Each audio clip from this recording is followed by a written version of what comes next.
Welcome to Life Epistles. We are broadcasting from Accra, Ghana.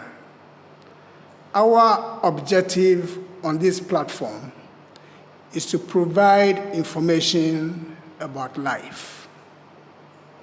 And the information that we are providing is to support you to examine your life on a daily basis so that you can live better. As Socrates, the Greek philosopher, said, the unexamined life is not worth living. But we have values on our platform. One is not to indoctrinate anybody. We give you the opportunity to accept or reject what we teach. But in so doing, we pray you are well informed on the subject matter. And at our end, we'll try as much as possible not to be biased. My name is Seddoh Bokor. This is the second episode, and it is a follow-up to the first episode. And before we begin the presentation into details, may I ask you this question? Do you know that every human being, aside this physical body, has other bodies? If your answer is yes, then let me ask you, how many bodies are there? And are they subject to the law of gravity, law of distance, and the law of time? Mark yourself by the end of this presentation. What is our topic? Our topic is the various bodies of a human being. And it builds up on episode 1. And the presentation is more on the viewpoint of the esoteric person, the spiritual person, because this particular teaching on the various bodies of a human being cannot be found in the perspective of the ordinary or ignorant person, or the materialistic or scientific person, or the esoteric or popular religious person. It is exclusive to the esoteric person, the spiritual person. Once again, let me quote Socrates, who mentioned that man, know thyself. The information we are about to provide is to enable you to know yourself better. Of course, very few people in the world today know that the physical body that we have is only one of the 7 that we are using as human beings. And if you are a Christian, you can reference Romans 12, verse 1. Romans 12, verse 1. Or 1 Corinthians chapter 15, verse 44. Where references have been made to show that human beings have more than just one physical body. There are other bodies. Actually, every human being has 4 material bodies and 3 spiritual aspects, making a total of 7. Every human being has 4 material bodies and 3 spiritual aspects, bringing the total to 7. These bodies or aspects are the ones being used by the Spirit to become perfect. Now, the bodies or the aspects that we talk about are not in layers, that is one built over the other. No, they are interrelated, they are interconnected. So whatever happens in one affects all others. And interestingly, they have the capacity to detach one from the other when it becomes necessary. The bodies and the aspects, as I said, are not the Spirit, but they are being used by the Spirit to gain experience and to become perfect when the time is due. And what the Spirit is, we discussed that in our first episode. So you may go back to the first episode to understand what we mean when we talk about the Spirit. Now, what is the source of our information for this teaching? We are basically talking about the Western wisdom teachings, otherwise called Esoteric Christianity. It is different from Eastern teachings, even though there are some commonalities. So we are talking about Western wisdom teachings as our source of information. So now let us look at the bodies that we are talking about here, that every human being has. 4 material bodies and 3 spiritual aspects. The ones that we all know is a physical body. We use it for our daily activities. And the physical body comprises solid, liquid, and gas. All physical things, that is how they are made of. And they are subject to gravity. They are subject to the law of distance and that of time. That is what there is. So when you look at the physical body, material science has given us a lot of information about it. So you can actually read more about the physical body and know yourself better. But unfortunately, not many people bother to know about the physical body. It's one of the best instruments the Spirit is using.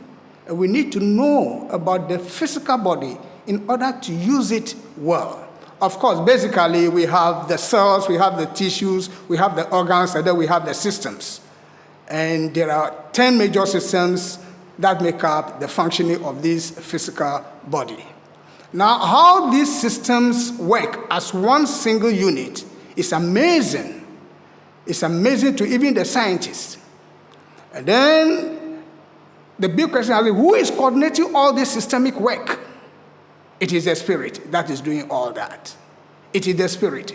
From the respiratory to the excretion to whatever, is the Spirit that is coordinating all these systemic activities. Now, for the Spirit to live physically on earth, it needs this physical body. Without it, it cannot function. There will be no affinity between it and the gravity of this earth. That is why the Spirit has to adorn this physical body in order to live physically on this planet. Otherwise, it will just float and behave like a ghost. But that is not the way it's supposed to be. That is why we have the physical body. So we can learn a bit more in terms of anatomy and physiology to know more about our physical body. Now, the physical body is held in place, and this is important. It is held in place and in space by another unseen body, which is called the vital body. The vital body is the one that gives energy, is the one that vitalizes the physical body for it to do all the things that it does. For the physical body to function, its functioning capacity and ability is given by the vital body. It extends a little, beyond the surface of the physical body by 1.5 inches. And actually, it is electromagnetic. Some people call it the electric body. It is an exact copy of the physical body, because the physical body is an emanation from that vital body. Atom to atom, molecule to molecule, it is the vital body that does that. So it holds the physical body in space and gives it the energy to do what it does. Without this vital energy from the vital body, the physical body will be inept. It can't do anything. It can never perform any of its biological functions. So the vital body is key to the sustenance and the ability of the physical body to do what it does. Now, the vital body, which holds the physical body in place, is actually made up of 4 ethers. These ethers are interrelated. The 4 ethers that make up the vital body are interrelated, and they have functions that are specific to them. Now, when you talk about ethers, not many people know about them, but it's a final form of air. That is what we can say of ethers as of now. And it permeates everywhere in the solar system and in the universe. It is a final form of air. And as far back as the 19th century, people mention it, or people call it as the 5th element. That is the ethers. So the vital body comprises 4 ethers. And now, what are those ethers? One is a chemical ether. The second is the life ether. The third is the light ether. And the fourth is the reflection ether. All these ethers perform specific functions, but together they perform as one unit to hold in place the activities that we use the physical body for.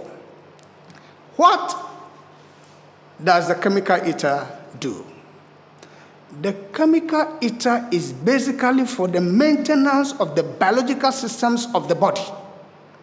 Things that relate to digestion, assimilation, excretion, circulation of the blood, all these activities are performed by the chemical ether.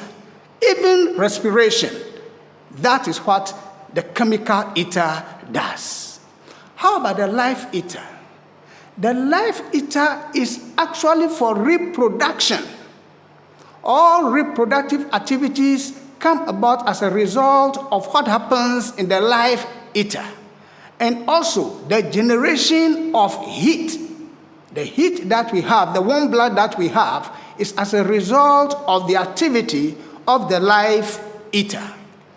Then the third ether is the sensory perception one, which is the light ether. It is responsible for all sensory perceptions. So the 5 senses that we are using is as a result of the activity of the light ether. And then the last one is the reflecting ether. The 4th ether is the reflecting ether. And it is responsible for our memory.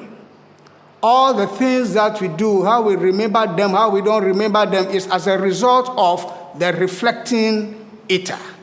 So these ethers, together as one, are the ones that hold the physical body in place for it to perform its functions. Now, the ethers can be divided into 2 lower ethers and 2 higher ethers. The word are not strictly like that, because all of them perform as one. But if you want to do a bit of classification, that is how it comes that 2 are higher and 2 are lower. Those that are lower are in charge of the physical or the biological activities of the body. But those that are higher are more of the spiritual activities. And we'll explain that in due course. Now, the chemical ethers and the life ethers together maintain this physical body and its activities. We call them the two lower ethers.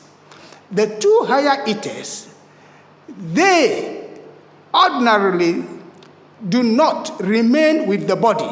They leave the body, especially in death. When somebody dies, the two higher ethers leave the body, unlike the two lower ethers. They remain with the body, and as the physical body decays, they also dissolve. So that's why we call them the two lower ethers and the two higher ethers. Now, the two higher ethers, which are the light and the reflecting ethers, they together, the two higher ethers together, form what we call soul body. Paul, the Apostle Paul, called it soma psychicum. Another way people call it is a spiritual body, comprising the two higher ethers, the light and the reflecting ethers. They are responsible for our spiritual activities. Now, before any human being is born, right there in the mother's womb, the matrix of the vital body is placed. It means that before this physical body is given birth to, the vital body's matrix has already been formed in the womb. And the pattern of the vital body is upon that line that the physical body crystallizes, forms itself. Now, by the 18 to 21 days after conception, the spirit descends into its body in the mother's womb and begins to work together with the help of the mother and other higher beings. Now, the material for the vital body and the physical body, they are drawn from this earth planet. The earth planet gives those materials, but that of the vital body is mostly from the sun. The sun gives that vitality. So it is these solar activities that energizes the physical body. Now, the vital body, its energy, is taken through the spleen, the etheric spleen. As mentioned earlier on, this whole physical body is an emanation of the vital body. So whatever we have as physical organs, the whole body itself, the vital body has them first. So all the organs also have their vital body aspects. So the spleen, as we know it, the physical spleen has its etheric spleen. So the energy from the sun, which is the vitality from the sun, first goes to the spiritual or the etheric spleen before it is given to the physical spleen. And from there, the nerves are activated. Then action can take place. The vital body, by the seventh year is born. The vital body, by the seventh year, is born. And if you look into this next picture, as you can see, this is the Holy Grail, an illustration by Atta Rackham, as far back as 1917. And it clearly shows the vital body. Now, if you look critically at the picture, you will see a golden light surrounding the holder of the Holy Grail. That brilliant illumination around the figure, the person drawn, is actually a depiction of how the vital body surrounds the whole human body. Every human being has it. Once you are a human being, you have it. Whether you are rich, you are poor, you are whatever, you have it. But the way you use it is where the difference is. By way of summary, we have said that the physical body as we find it now has its spiritual counterpart, The physical body is made up of solid, liquid, and gas. But there are 4 ethers that hold the physical body in place. And those 4 ethers together we call the vital body.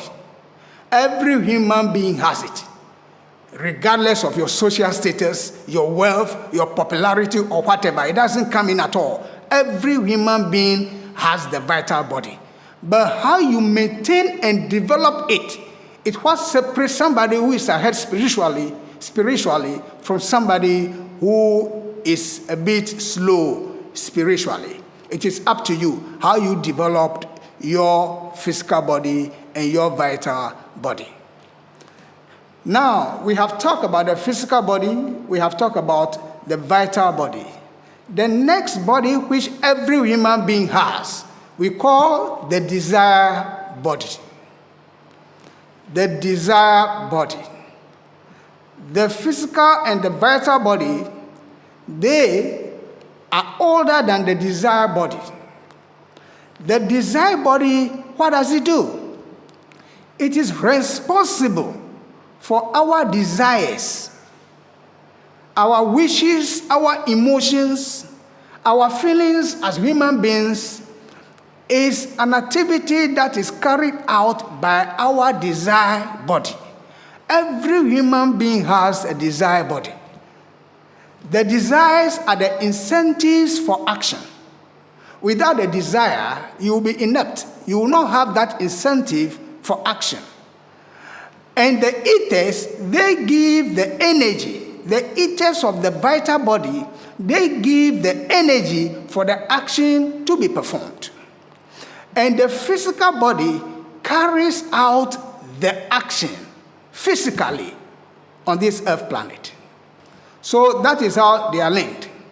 The desire body is actually the incentive provider. There are forces in there, forces of attraction, something that attracts you to do something. Forces of repulsion, something that puts you off. You don't want to do anything. And forces of indifference, where it's like, I don't careism, you don't care, you are simply indifferent to a situation or to an object. Now, these forces of passion and sensuality, they occupy the lower aspect of that desire body. And forces of good, noble ideas, noble feelings, attitude of hopefulness, they occupy the higher aspect. And if you want to look at the feelings, the emotions, the desires at the bottom rank of the desire body, if you're a Christian, you may not even be a Christian, you can open to Galatians 5, 19 to 21. Galatians 5, 19 to 21. That gives a description of the desires, of the actions that occupy the lower rank. But generally, things like jealousy, greed, stealing, deception, cheating, drunkenness, sensuality, magic, suicide, racism, tribalism, inhuman or inhumane actions, all these things occupy the lower rank. So if you delve in things like that, the awareness should be that you are dwelling on the lower aspect of the vital body.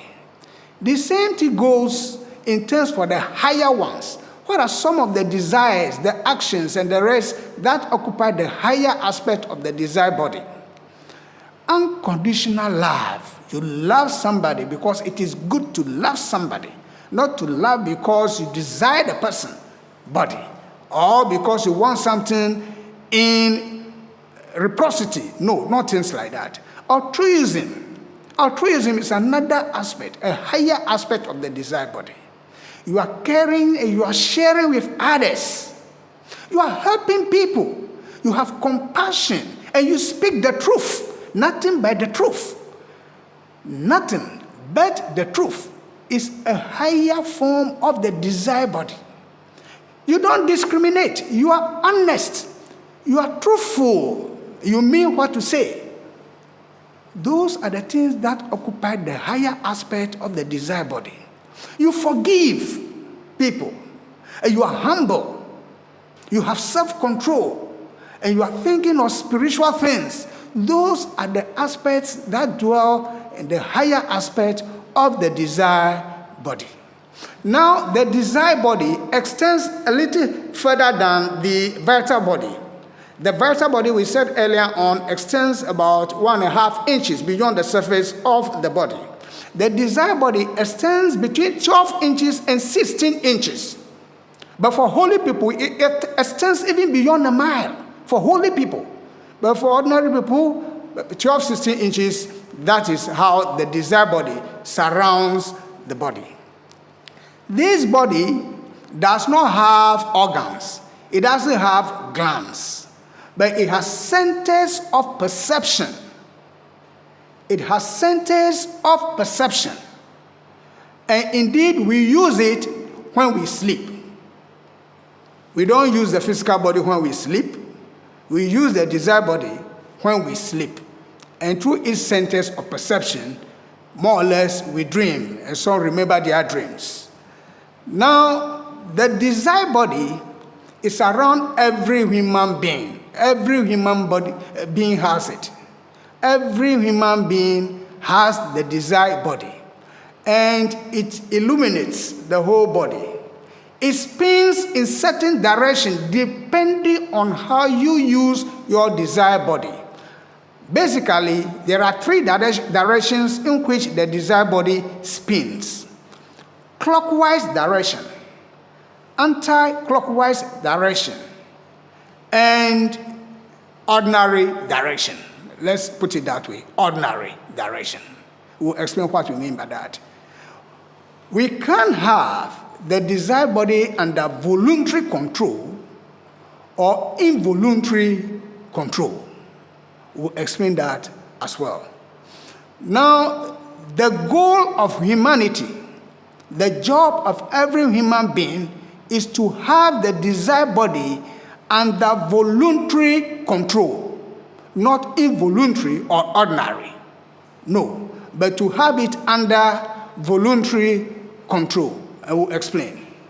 Now, if you look at this picture, it talks about the clockwise direction, where we have it under voluntary control. There are 7 centers of perception in the desire body. And if you have it in the voluntary control, you will see it as it is depicted in this picture. If you have it as an ordinary person, it can be here today, it can be there another time. There is no defined direction for it. You also have it in this direction. And then if you are in anti-clockwise direction, this is the way you have it. We are now going to look at all these 3 directions, and see what are the similarities and dissimilarities. Now, let us see all the 3 directions put together. The first one to the left is a voluntary one. The middle one is for the ordinary person. And the one to the right is for the involuntary person. Now, you will see clearly that if you look at the direction of the flow, that of the person who has it under control, the voluntary person, his direction is clockwise direction. The movement is in clockwise direction. That of the ordinary person who is in the middle shows there as clockwise, but there is a difference. If you look at the one who has it under voluntary control as against the ordinary person, you find that there are gaps in the flow, in the vibration, in the illumination of that of the ordinary person as against the voluntary person. Also, if you look at the direction of the face, you can see that that of the voluntary person is to the right, but that of the ordinary person is to the left. Also, if you see the posture, they sound similar, but not necessarily that. That of the voluntary person is firm. The posture is firm, as against that of the ordinary person. Now, if you compare these two to the one to the right, the picture to the right, which is the involuntary, you will find that there is a vast difference. The movement of the involuntary is anti-clockwise, as against the clockwise direction of the voluntary one. Similarly, the posture of the involuntary is a bit relaxed, a lazy posture, as against the firm posture of the voluntary one. Now, if you look at the intensity of the flow of the vibration of the desire body, the centers of perception, that of the voluntary is well organized as compared to that of the involuntary. As I mentioned earlier on, having the desire body under voluntary control is the goal and job of humanity. So, if that is the situation, then it is clear that every human being has a job to do to operate at the higher level of the desire body. Once you operate at the higher level of the desire body, automatically the vibration of the desire body will be in the clockwise direction. Now, let us take note that the desire body we are talking about, which extends roughly 12 to 16 inches beyond the body, the physical body, there are no organs, but only centers of perception. We use it, as I said, when we sleep. But what is interesting is that when a person dies, that body assumes the shape of the dead person. And by the 14th year, every human being gives birth to it. So the physical body is giving birth to immediately we are born. The vital body is giving birth to by the 7th year. And the desire body is born by the 14th year. So, having talked about the physical body, the vital body, the desire body, we are going to the fourth body. As said earlier on, every human being has 4 material bodies and 3 spiritual aspects. So we are looking at the fourth body. Normally, people call it the mind, the mental body. The mind is different from the brain. Nobody sees the mind. But those who have the spiritual eye can see it like a cloud just around the head of the person. The mind is actually the link between the spirit and its material bodies. The mind is actually the link between the spirit and its personality or material bodies. Now, when I mention personality, it is not like as described in psychology. No. This one is basically about the spirit and its encasement in this physical body. The personality refers to the physical body, the vital body, the desire body, because those are the ones that the spirit is using to be aware of the physical realm. That is why we call it the personality. The mind is an area of ideas and thoughts. All our thoughts and all our ideas are coming from the mind. And the mind is different from the brain. The brain is the physical thing we see, the white matter that we see, but not the mind. The mind, unless you have the spiritual eye, you can't see it.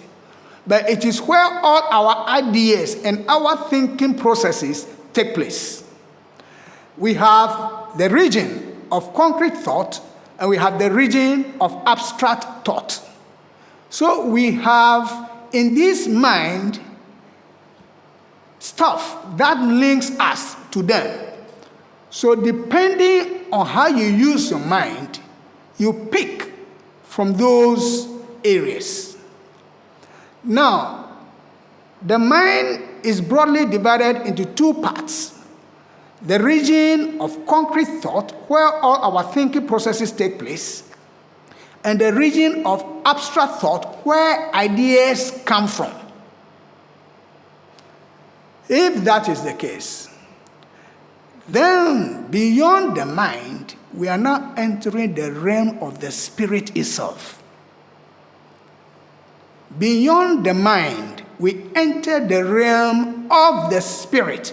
Because as we said earlier on, the mind is the link between the spirit and its personality. It is through the mind that the spirit becomes aware of what is happening in the physical world. It is through the mind that we are also aware of the impressions from the spiritual world. So the mind serves as the link. Now, all that we have said about this physical body and the things that we do, we have said that there are the higher aspects from which the physical emanates. That is all that we are saying, that the physical does not by itself does anything until the impressions comes from the higher ones. So the mental body is actually a check on the desire body. The desire body was controlling this physical body. So people do things based on desire, without thinking through what they are going to do. But the mind serves as a check. You don't only have the desire, but you need to subject that desire to thought and see whether indeed it is the right thing to do. Now, before humanity generally received this mind from the higher ones, the desire body was in control of the physical body. When I mention the physical body, that is taken for granted, the vital body too. They are one. So, when the mind was given, the desire body, in a sense, being the master of the physical body before the introduction of the mind, captured it and aligned itself with the body, so much that the spirit cannot function with the higher desires. The desire body believed in the lower desires. It tries better with the lower desires which we have looked at. But the intention is to use the mind to serve as a check on the desire body so that it doesn't dwell so much on the lower desires, but move on to higher desires. It is when the mind works with the higher desires that the spirit will be able to do what it is required to do. So actually this struggle between the desire body, the lower desires, and the higher ones is what Paul described in Romans 7, verse 15 to 20. The things that he wanted to do, he couldn't do. The ones that he didn't want to do were the ones he was doing. Indeed, the lower desires were there before the higher ones. Humanity is supposed to transmute, to move away from the use of the lower desires to the higher ones. So, the mind, when it came, was supposed to be the instrument by which humanity would dwell on the higher desires, which serve the purpose of the spirit. The spirit feeds more on the higher desires. The spirit matures more with the higher desires rather than the low desires. Now, there is always that struggle in everybody. How to transmute, how to change from the lower desires to the higher desires. It is not a day's work. It is progressive. But we need to keep reminding ourselves every time that there are the higher desires that we need to pursue, because they are the ones that are in tandem with the spirit. It is by them that the spirit can grow, and we can have this voluntary perception as we showed earlier on. By way of notes, I want to repeat. The spirit is none of its bodies. Let nobody take the bodies the aspects that the spirit is using as the spirit itself. No. The spirit is not the physical body. It is not the vital body. It is not the desire body. It is also not the mind. The spirit only uses those things in order to mature and become perfect. Now, where is the seat of the spirit? The highest aspect of the spirit is about an inch below here, our place over here, between the two eyebrows. That is the seat of the highest aspect of the spirit. And we'll be looking at it very soon. So, the spirit uses all these vehicles, all these bodies, all these aspects to function. When the body becomes tired and the spirit cannot comfortably use it, it withdraws. It withdraws with the desire body and it withdraws with the mind. And then we fall into sleep. But the spirit is still connected to its body through what we call the silver cord. The silver cord connects the spirit to its various bodies. And those who would like to make some references, you can open to Ecclesiastes, chapter 12, verse 6 to 7. And you see what is the silver cord over there.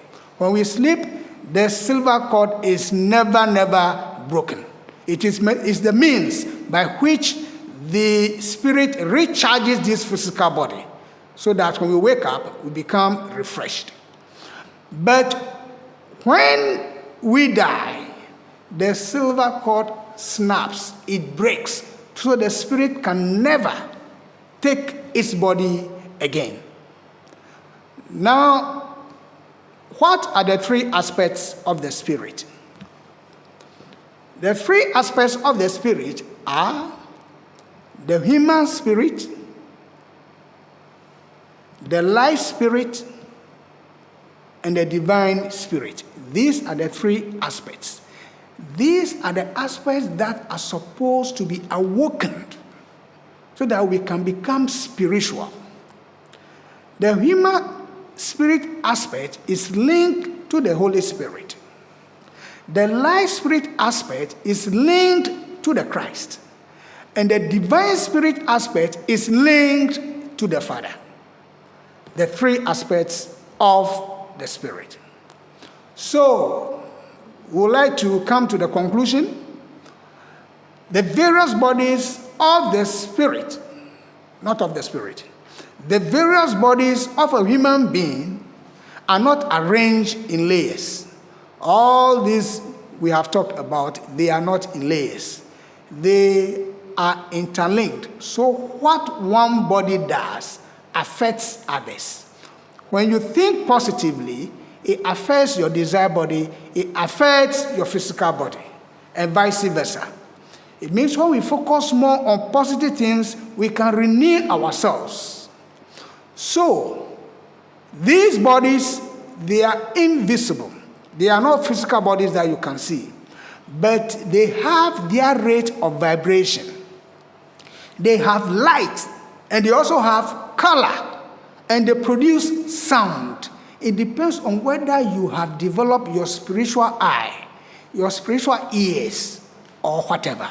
If you develop those ones, you can easily and comfortably see these bodies. Now, the physical body, just an example. The physical body, as we see it, has its direct connection with the vital body in certain areas. All these invisible bodies are tied to the physical body, but at certain places. And I want to give an example of that of the vital body. The vital body is connected to the physical body in places where Jesus Christ was pierced on the cross. So let us not think that the piercing that was shown, the areas that he was nailed, is only an ordinary story. No. It goes beyond that. The feet, the vital body is tied to the physical body there. The hands, the vital body is tied to the physical body there. The head, the vital body is tied to the physical body there. The side, the visor body is tied to the physical body over there and other places. It is for us to work hard so that consciously we can free our spiritual bodies. All these invisible bodies, they spin all the time. Without them, we do not exist. And what is interesting is that all of them are linked to this Earth planet. All these bodies that we have talked about, the physical body and the invisible bodies, they are linked to the Earth planet, which means we are one, in a sense, with the Earth planet. The Spirit, therefore, uses these bodies, depending on its needs and its time, in the spheres of the Earth planet, not on another planet, no. But in the various spheres of this Earth planet, the Spirit uses its various bodies. For instance, we are here in the physical world, we are using the physical body. But when we sleep, we move to the next body of this Earth planet where we function. That is how it works. Now, the Spirit is deriving and maturing by the use of its bodies, by the expansion in its awareness. The means by which the Spirit grows is what we call the soul. The soul is an extract to be used by the Spirit as a result of how it uses its various bodies. So we have the conscious soul, we have the intellectual soul, and we have the emotional soul. All these things go into feeding the Spirit so that it matures in order to become perfect. We'll have another session where we'll talk about the soul into details.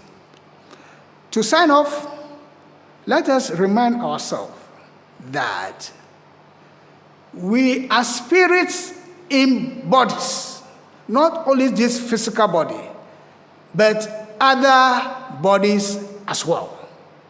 Most of them are invisible.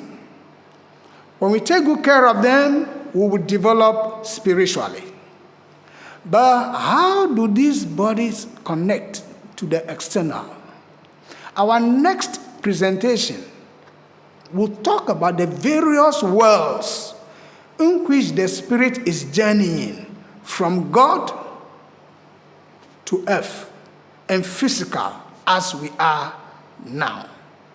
Make a date with us as we talk about the various worlds in which the Spirit is journeying and the link between its various bodies and the various worlds. It's not only this physical world that we have, there are other worlds. I thank you very much and be with us again when we meet.